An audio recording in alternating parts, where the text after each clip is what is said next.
All right, so we're gonna, for our purposes, call these two ends the bases right here, those two ends. So we're gonna talk about different cuts that we can make first of all. We can make cuts that are parallel to the base. So if those are my bases, parallel cuts are gonna happen like this, okay? That is also called a vertical cut because I'm cutting straight down. Does that kind of make sense? Mm-hmm. Good so far? Mm-hmm. All right. Mm-hmm. If we make cuts that are perpendicular to the base, we're going to be coming in at a 90-degree angle like this. All right. That would, what? Go for it.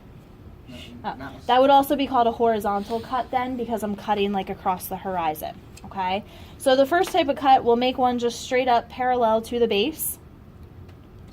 And this is going to be called your vertical cut. Today's lesson is basically saying, all right, you make that actual cut. When you open it up, we'll show them, right?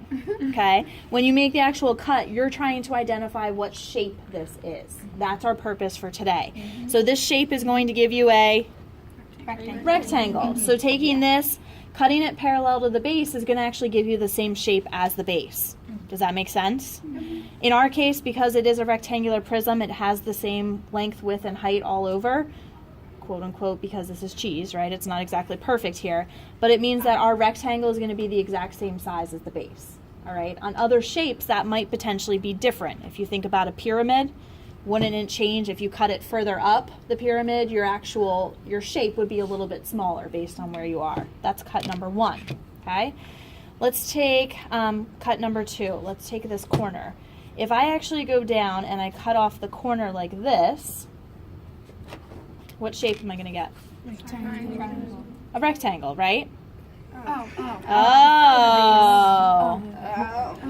Rectangle. So here's your little trick. You can actually look at how many sides I've cut through. I cut through the top, the side, this side, and the bottom. That's 4 sides, right?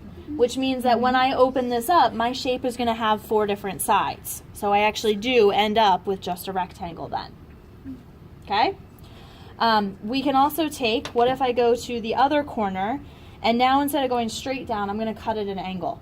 So I'm actually going to cut it off, and this is when we hope that I don't chop off my fingers. How many sides am I actually cutting through right now?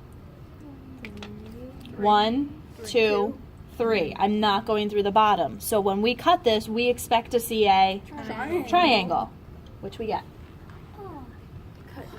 Okay? Cutting the cheese here. Yay. It stinks in here. Stinks in here. All right. The other thing that I can do, so let's go ahead and say I'm going to actually create a smaller rectangular prism to start.